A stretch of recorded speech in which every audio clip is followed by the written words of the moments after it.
చూస్ country delight, live better. ఇప్పుడే country delight యాప్ని download చేసుకోండి. నమస్తే, వెల్కమ్ టు సుమన్ టీవీ. నేను మీ Sai Bhairi.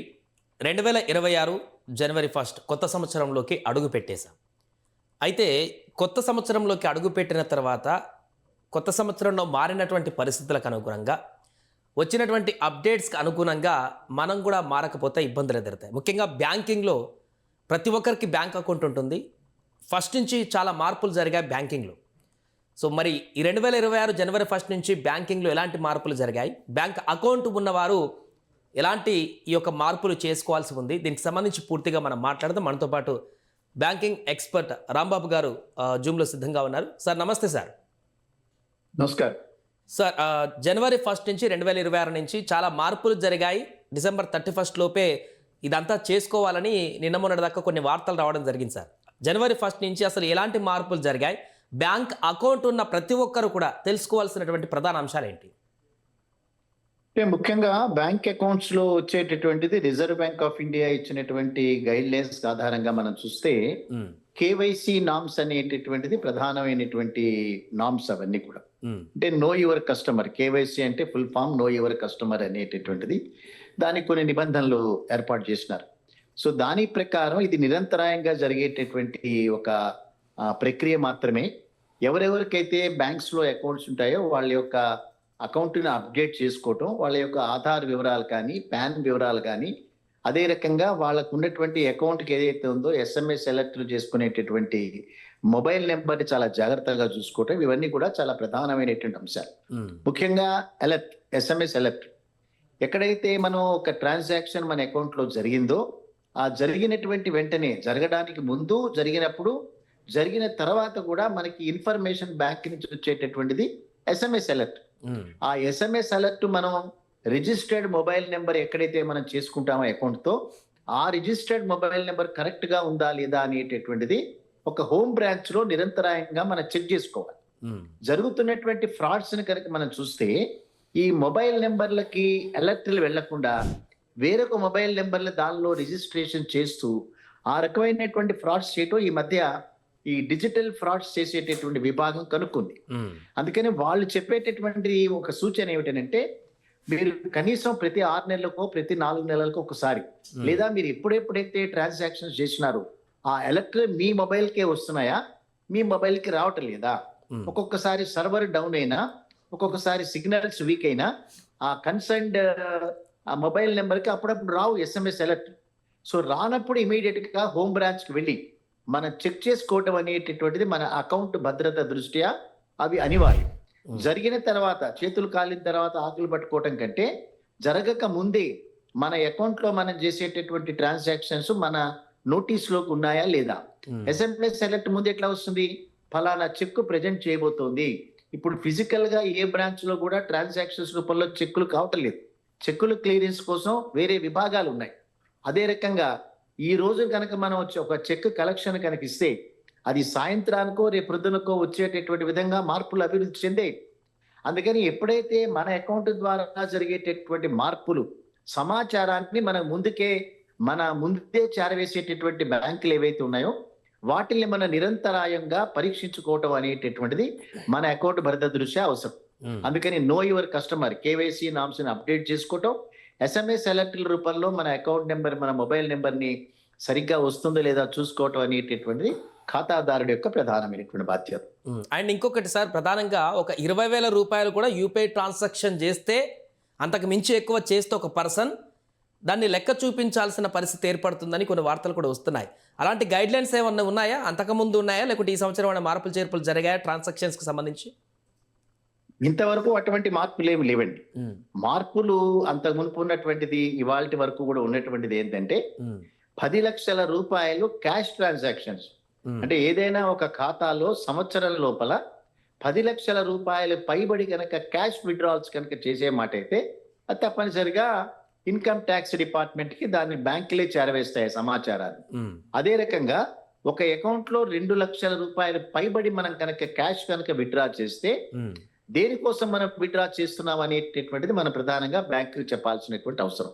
So cash transactions మీద మాత్రమే ఈ రకమైనటువంటి లిమిట్స్, ఈ రకమైనటువంటి కంట్రోల్ ఉంది. కానీ మిగతాది క్లియరింగ్ ట్రాన్సాక్షన్స్ కానీ లేకపోతే ట్రాన్స్ఫర్ ట్రాన్సాక్షన్స్ కానీ జరిగినప్పుడు ఇవన్నీ కూడా సమాచారం ఇవ్వాల్సినటువంటి అవసరం లేదు.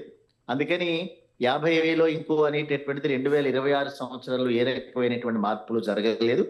క్యాష్ ట్రాన్సాక్షన్స్ చేసేటప్పుడు మాత్రం తప్పనిసరిగా అవి ఎందుకు మనం దాన్ని క్యాష్ విత్డ్రా చేయాల్సి వస్తుందని ఇవాళ కాకపోయినా రేపైనా డిపార్ట్మెంట్ కి తెలియజేయాల్సిన అవసరం ప్రతి ఖాతాదారుడి మీద మాత్రం ఉంటుంది. అంటే జనరల్ గా ఇప్పుడున్నటువంటి నామ్స్ ప్రకారం ఒక యూపీఐ ట్రాన్సాక్షన్ ద్వారా డైలీ ఎంతవరకు ట్రాన్సాక్షన్ చేయొచ్చు సార్ ఒక పర్సన్? ఒక్కొక్క బ్యాంకు ఆ యూపీఐ ట్రాన్సాక్షన్స్ లో ఒక్కొక్క లిమిట్స్ పెడతారు. ఎట్లా పడితే మనం అట్లా 2 లక్షలు 3 లక్షలు మనం ట్రాన్స్ఫర్లు చేసుకోవడానికి కుదరదు. కొన్ని బ్యాంకులు 35,000 రూపాయల వరకు మాత్రమే అలౌ చేస్తాయి. కొన్ని బ్యాంకులు 50,000 రూపాయల వరకు కూడా యూపీఐ ట్రాన్సాక్షన్స్ ఒక ట్రాన్సాక్షన్స్ కి ఒక రోజులో చేసేటటువంటి అవకాశాలు ఉంటాయి. సో చిన్న మొత్తాల ద్వారా చేసుకునేటటువంటి ట్రాన్స్ఫర్లు తప్ప అదర్వైజ్ పెద్ద మొత్తాలు లక్షల రూపాయల్లో కనుక మనం యూపీఐ ట్రాన్సాక్షన్ చేయాలంటే అన్ని బ్యాంకులు వాటిని అలౌ చేయవు. ఖాతాదారుడి యొక్క స్టేటస్ ను బట్టి కూడా ఉంటాయి. ప్రతి ఖాతాదారుడికి ఆ రకమైనటువంటి లిమిట్స్ అనేటటువంటిది ఎక్స్టెండ్ చేయరు. అందుకని అనేక ట్రాన్సాక్షన్స్ మనం 50,000 రూపాయల లోపలే జరిగేటటువంటి ట్రాన్సాక్షన్స్ కాబట్టి ఒక రోజులో ఇంత మొత్తాన్ని మాత్రమే బ్యాంకులు అలౌ చేస్తాయి. ఒక్కొక్క బ్యాంకుకి కొన్ని తేడాలు మాత్రం దీనిలో ఉన్నాయి. సో ఇప్పుడు ప్రధానంగా 2026 అని చెప్పుకుంటే కొత్తగా చాలా మందికి అపోహాలు ఉన్నాయి. అరే ఏదేదో అప్డేట్ అంటున్నారు, 2026లో కొన్ని మార్పులు జరిగాయి బ్యాంకింగ్లో అంటున్నారు. అలాంటి వారికి తెలియనటువంటి వారికి మీరు ఇచ్చేటువంటి సలహా ఏంటి, సూచనలు ఏంటి, అట్లాంటిది ఏమైనా జాగ్రత్తలు ఉన్నాయా? అంటే జాగ్రత్తలు అంటే ఇప్పుడు ఈ గడిచిన 10-11 సంవత్సరాల కాలంలో ఎన్డీఏ ప్రభుత్వం ఏదైతే ప్రభుత్వంలోకి వచ్చిన తర్వాత వీళ్ళు తలపెట్టేటటువంటి కార్యక్రమాలు బ్యాంకింగ్ రంగంలో చాలా పెద్ద ఎత్తున మార్పులకి వీళ్ళు శ్రీకారం చుడుతున్నట్టుగా తెలుస్తోంది. ఒకసారి కనుక మన చరిత్రలో కనుక వెళ్తే గడిచినటువంటి 200-300 సంవత్సరాల కాలంగా అంటే 1969 కంటే ముందు ఒక రకమైన బ్యాంకింగ్, 69 తర్వాత మరొక రకమైనటువంటి బ్యాంకింగ్, 69 కంటే ముందు 100 సంవత్సరాలు ప్రైవేట్ రంగం చేతిలో ఉండేటటువంటి బ్యాంకింగ్ రంగం 69వ సంవత్సరంలో మాత్రమే 28 పెద్ద బ్యాంకులన్నీ కూడా ప్రభుత్వ రంగం చేతిలోకి వచ్చినాయి. ప్రభుత్వ రంగం చేతిలోకి వచ్చిన తర్వాత మాత్రమే దానిలో రిక్రూట్మెంట్స్ పెరిగాయి. నిమ్న వర్గాలు, అల్ప ఆదాయ వర్గాలంతా కూడా రిక్రూట్మెంట్స్ అయినారు. దాంట్లో వెనుకబడినటువంటి వర్గాల వాళ్ళందరూ కూడా రిక్రూట్మెంట్స్కి వచ్చినాయి. దానితో పాటుగా చిన్న ఆదాయాలు ఎవరికైతే ఉండేవో రైతు కానీ స్మాల్ బిజినెస్ హోల్డర్స్ కానీ వీళ్ళందరికీ కూడా రుణ సదుపాయం ఎప్పుడైతే ఇవ్వటం మొదలు పెట్టిందో అనేక మంది యొక్క వ్యక్తిగతమైనటువంటి జీవితాల్లో ఆర్థిక పరమైనటువంటి మార్పులు వచ్చాయి. అదే రకంగా ప్రభుత్వాల్లో ఉన్నటువంటి ఎకనామికల్ మార్పులు జరిగినాయి. సో ప్రభుత్వం లాభం పడింది. అదే రకంగా ఉద్యోగస్తులు లాభపడ్డారు. ప్రజల్లో కూడా అనేక రకాలైనటువంటి ఆర్థిక పరమైనటువంటి మార్పులు వచ్చాయి. ఒక రిక్షా పుల్లర్ కానీ ఒక వెజిటబుల్ వెండార్ కానీ ఒక బ్యాంకు లోపలికి వెళ్ళి నాకు ఒక 25,000 రూపాయల రుణం ఇవ్వండి అని 69వ సంవత్సరం కంటే ముందు అడగలేకపోయేవాళ్ళు. కానీ 69వ సంవత్సరం తర్వాత అనేక పబ్లిక్ సెక్టార్ రంగ బ్యాంకుల్లోకి వెళ్ళి రుణాలు తీసుకున్నటువంటి సందర్భాలు అనేక మనం చూసాం. అటువంటి బ్యాంకింగ్ రంగాన్ని మళ్ళీ తిరిగి అదానీ అంబానీ చేతుల్లో పెట్టేటటువంటి ప్రయత్నం ఇప్పుడు జరుగుతోంది. బహుశా 2026 సంవత్సరంలో పబ్లిక్ సెక్టార్ రంగ బ్యాంకులన్నీ మాయం కావచ్చు. వాళ్ళ స్థానంలో మరొక ప్రైవేట్ సెక్టార్ బ్యాంకులన్నీ కూడా చాలా డబ్బు ఉన్నటువంటి ఫారిన్ డైరెక్ట్ ఇన్వెస్ట్మెంట్, అంటే మీకు ఎగ్జాంపుల్ చెప్పాలంటే ఇవాళ as on today public sector బ్యాంకుల్లో గనక విదేశీ పెట్టుబడులు గనక ఎవరైనా పెట్టదలుచుకుంటే అది కేవలం 22% మాత్రమే అందులో ఇన్వెస్ట్ చేయొచ్చు. వారికి 6% మాత్రమే ఓటింగ్ రేట్స్ ఉంటాయి. ఈ రోజున 49% వరకు పెట్టుబడులు పెట్టచ్చు. అదే రకంగా 49% ఓటింగ్ రేట్స్ ఉంటాయనేటటువంటి ఒక ఆలోచనని ఈ ప్రభుత్వం ముందుకు పట్టుకొస్తుంది. ఇది మనం ఏదో మాట్లాడుతున్నది కాదు.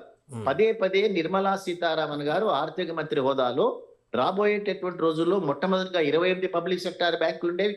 ఇదే ప్రభుత్వం వాటిని 12 పబ్లిక్ సెక్టార్ బ్యాంకులుగా కుదించినారు. 12 పబ్లిక్ సెక్టార్ బ్యాంకుల్ని 4 బ్యాంకులుగా కుదించి ఈ 4 బ్యాంకుల్లో విదేశీ పెట్టుబడులను చొప్పించి 4 బ్యాంకుల్ని కూడా ఇంక్లూడింగ్ స్టేట్ బ్యాంక్ ఆఫ్ ఇండియాని ప్రైవేట్ పరం చేసేటటువంటి ప్రయత్నాలు చేస్తున్నారు. ఒకసారి బ్యాంకింగ్ రంగం ప్రైవేట్ రంగంలోకి వెళ్తే అప్పుడు రిక్రూట్మెంట్స్ ఉండవు. ఈ నిమ్న వర్గాల వారికి బ్యాంకింగ్ రంగంలో ఉద్యోగాలు వచ్చేటటువంటి అవకాశాలు ఉండవు. అదే చిన్న అల్ప ఆదాయ వర్గాలకి రుణ సదుపాయం దొరికేటటువంటి అవకాశం కూడా ఉండదు. సో రాబోయేటటువంటి రోజుల్లో 26 సంవత్సరంలో జరిగేటటువంటి మార్పులు కనుక మనం చూస్తే బ్యాంకింగ్ రంగంలోనే పెను మార్పులు జరిగేటటువంటి అవకాశాలు, మొత్తం బ్యాంకింగ్ రంగాన్ని విదేశీ ప్రత్యక్ష పెట్టుబడుల ద్వారా విదేశీ సంస్థలకు అప్పజెప్పేటటువంటి ఎల్ఐసిలో మొన్న 100% విదేశీ పెట్టుబడులను ఆకర్షించేటటువంటి బిల్లు పాస్ అయిపోయింది. సో ఇవాళ ఎల్ఐసి అనేటటువంటిది 44 లక్షల కోట్ల రూపాయల ఆస్తులు కలిగినటువంటి ఎల్ఐసి అని. అటువంటి ఎల్ఐసిని జిఐసిని అంటే ఇన్సూరెన్స్ రంగంలో విదేశీ పెట్టుబడి వ్యక్తులు వచ్చి 100% పర్చేజ్ చేసేటటువంటి అవకాశాన్ని ప్రభుత్వం కల్పించింది. ఇవాళ చూస్తే డాలర్కి ఒక 91 రూపాయలు మాత్రమే రూపీ వాల్యూ ఉంది. సో డాలర్ అనేటటువంటిది స్ట్రాంగెస్ట్ కరెన్సీగా ఉన్నటువంటి సందర్భంలో డాలర్ని పట్టుకుని ఎవరైనా బయట వ్యక్తులు కనుక వస్తే చాలా ఈజీగా ఇన్సూరెన్స్ రంగాన్ని క్యాప్చర్ చేసేసినారు. సో ఇన్సూరెన్స్ రంగం అయిపోయిన తర్వాత బ్యాంకింగ్ రంగాన్ని కూడా అదే విదేశీ వ్యక్తులకి తాకట్టు పెట్టేటటువంటి కార్యక్రమాల్ని ప్రస్తుత ప్రభుత్వాలు చేస్తున్నారు. అదే కనుక జరిగితే భారతదేశంలో ఉండేటటువంటి అనేక అల్ప ఆదాయ వర్గాలకి రుణ సదుపాయం దొరకటం అనేది బహుశా అది కలగానే మారిపోయేటటువంటి అవకాశం మాత్రం ఉంది. Right sir, thank you. So అది మొత్తానికి 2026 జనవరి 1 నుంచి బ్యాంకింగ్లో మార్పులకు సంబంధించినటువంటి పూర్తి వివరాలు రాంబాబు గారు వివరించారు. పెద్ద పెద్ద మార్పులేంలో కొన్ని కేవైసీ అటాచ్మెంట్స్ వాటికి సంబంధించినటువంటి గైడ్ లైన్స్ మాత్రం ఇవ్వడం జరిగింది. అంతకుమించి బ్యాంకింగ్లో అంటే కొన్ని ఎస్ఎంఎస్కి సంబంధించిన డౌట్లు ఏమన్నా ఉంటే బ్యాంకులకు వెళ్ళి కనుక్కొని మీ యొక్క ఇబ్బందులు ఉంటే బ్రాంచ్కి వెళ్ళి చూసుకుంటే ఇంకా ఎలాంటి ఇబ్బందులు ఉండవంటూ కూడా వారు చెప్తున్నారు. మరిన్ని బ్యాంకింగ్ అప్డేట్స్ కోసం చూస్తూ ఉండండి సుమన్ టీవీ.